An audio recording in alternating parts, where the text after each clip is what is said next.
Hey guys, it's Julian, and today I'm going to be showing you how to make aggressive electro like Umwelt. As usual, you can get the project file and samples and MIDI and presets and all that stuff from this video in the description, and if you're a patron on my Patreon, check there because it's already available. Yeah, let's get started. So, here's the loop you heard in the intro. We're at 125 BPM. First sound we have here is the lead, which sounds like this.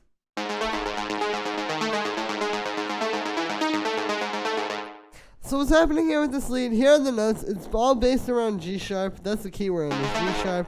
And then you can see what's happening is it's just jumping up here, like an octave. So A, one note up from G sharp, and then G sharp. And then it also does like those things, that's just the fifth thing.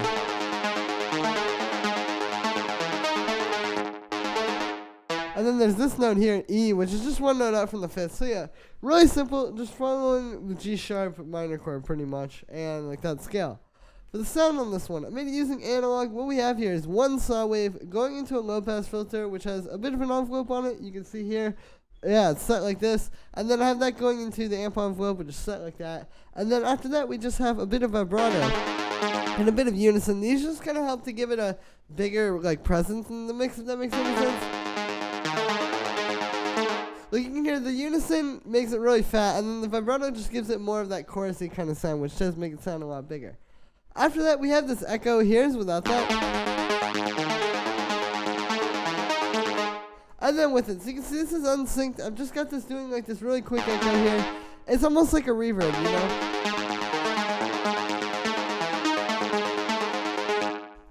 After that, we have a bit of chorus. Here's without that. And with that, so you can hear that's what makes this sound like actually chorusy. Because without that, even though we have the unison on there, it still doesn't have that like big sound to it. So that's what's going on there. After that, I have an EQ8, which is mostly just to kind of clean this up going into the distortion. If I turn this off, you can hear there's just a lot of muddy stuff going on there. So let's just dials that out so it's not like also getting distorted on top of that. So yeah, then after that, I have the saturated and the strum bus. Here's without those. And then with them. So you know, those are pretty important. You know, this lead needs to really stand out in the mix. It needs to be really fat in order for this whole thing to work. So these are really essential in doing that. You can hear when I turn them off, it just makes them sound, or it makes the lead sound a lot thinner and more kind of just stripped back. After that, the last thing we have on there is just an EQ8 cutting out the low end, and that is it for the lead. The next thing we have here are these pads, which sound like this. So what we've got here is we have a string sample, and we have a choir sample. And you can see I've got them in a group here, and they're being panned to opposite sides.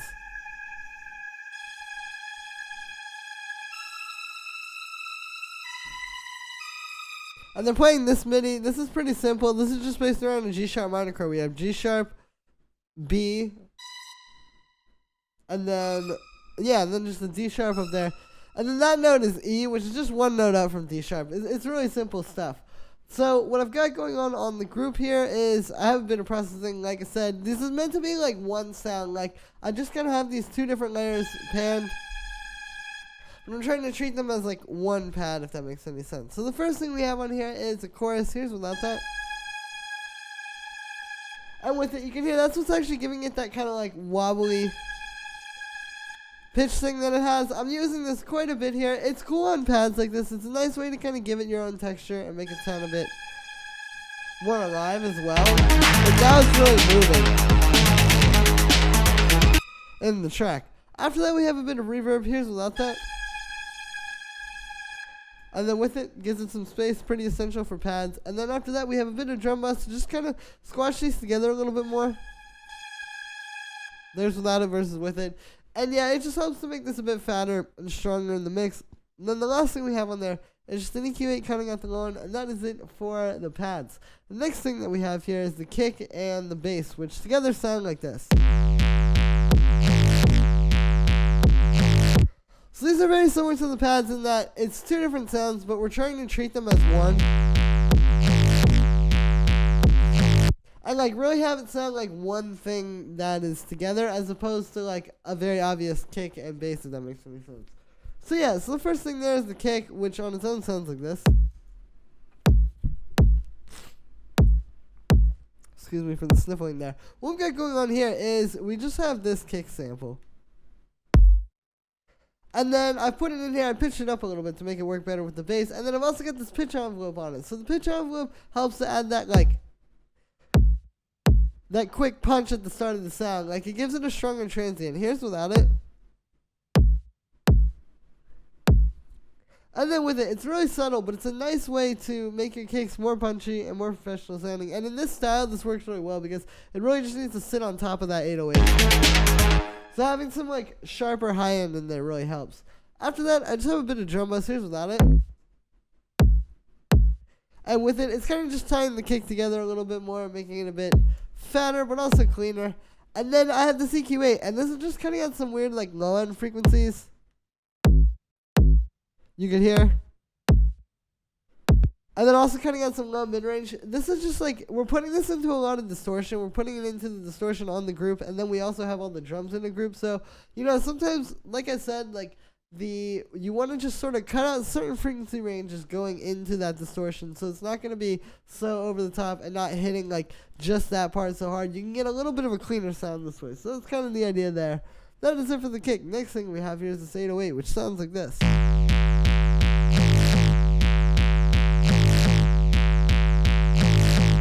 So what's happening here is, this is an 808 kick. I'll show you the original sample. That's it. It's just a really simple 808. I've got it in here, and then I'm distorting it. So first thing we have here is this amp. I'll turn off all the distortion and just show you what it sounds like.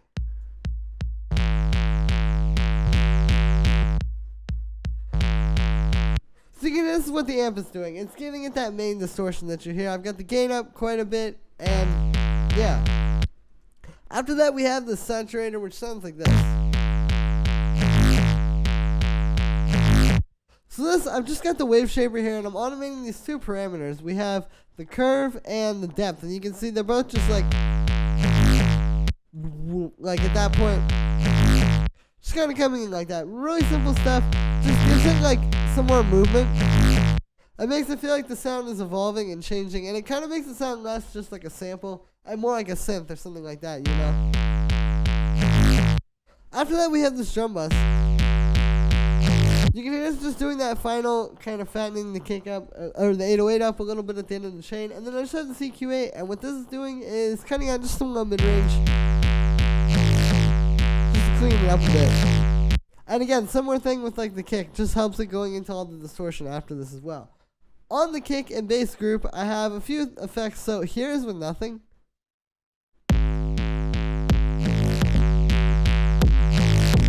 And then with everything. So you can hear it's a big difference there. So the first thing here, these two EQ8s, these are, I'll turn these off and show you.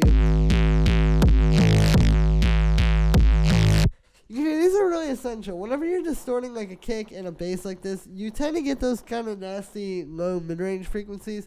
And so you just have to keep cutting it like throughout the chain like I'm doing. And you can still get like a clean, clear sound. Because you can hear like when I turn these off,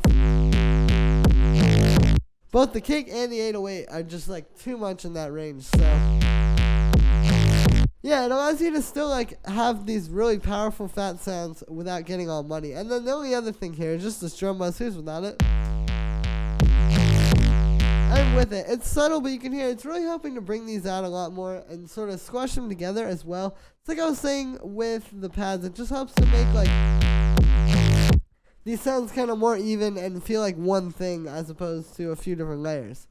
And that is it for the kick and the bass. The next thing we have here is this little operator percussion, which sounds like this.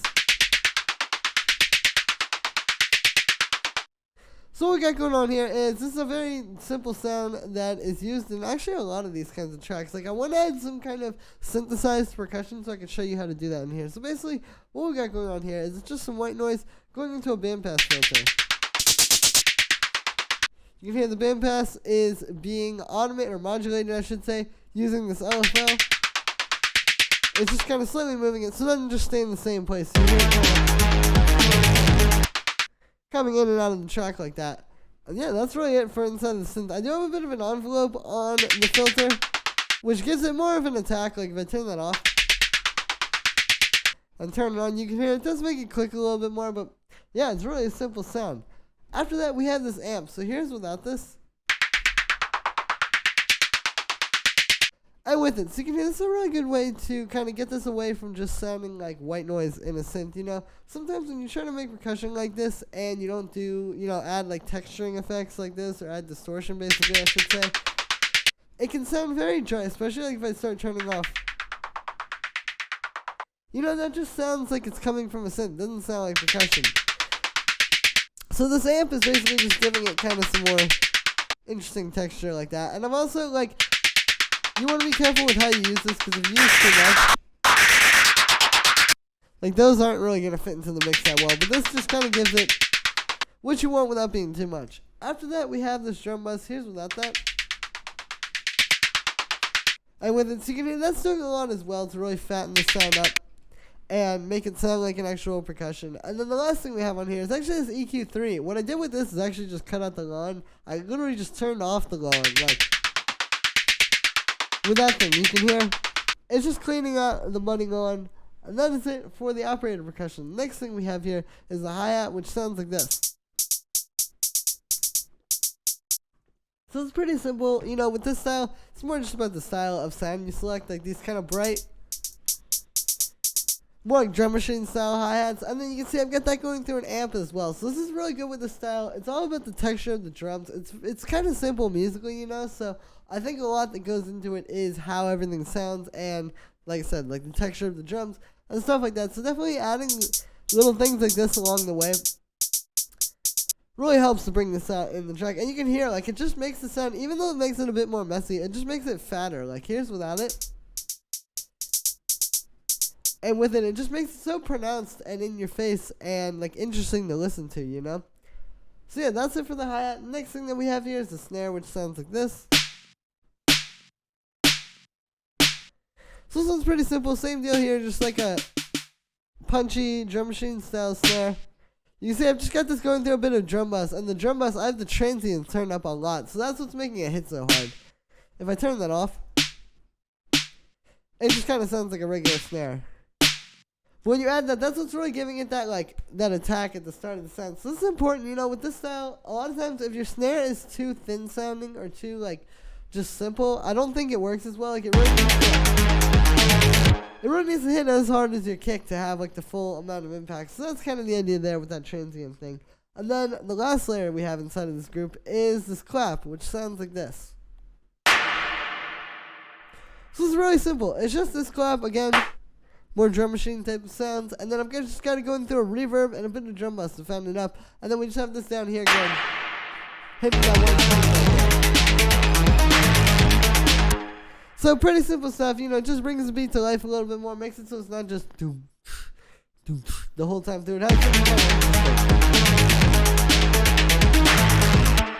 so then I have all the drums, including the bass, I guess I should say, inside of a group. You know, with this style, to get this type of sound where everything is really, like, aggressive and textured sounding, you need to do this because you need to have, like, you hear how everything is kind of, like, ducking out of the way when the kick and the snare hit, and, like, you can kind of hear, for example, the hi-hats and that operator percussion distorting because of all the bass coming from the 808. You need stuff like that to be happening. If you don't have that, it's not really going to sound that good. If I turn this stuff off, it's just so dry. Versus with all this stuff, it really makes it sound a lot more powerful. So basically, the name of the game here is just distortion. You can see I have a drum bus and a saturator. Here's what the saturator's doing. And the drum bus really goes a long way in terms of just taking it over the edge and making it really, really powerful and strong. But yeah, this stuff's really important. Like I said, if you try putting all your drums in a group and saturate them together, you'll get some very good results for the style. And yeah, so that's it for this one, guys. I hope you enjoyed. As always, make sure to like this video as well as subscribe. Let me know what you think of this video in the comments. Once again, you can get the project file and samples of MIDI and presets and all of that stuff from this video in the description. And if you're patient on my Patreon, check there because it's already available. Thank you so much, guys, and I'll see you tomorrow with another video.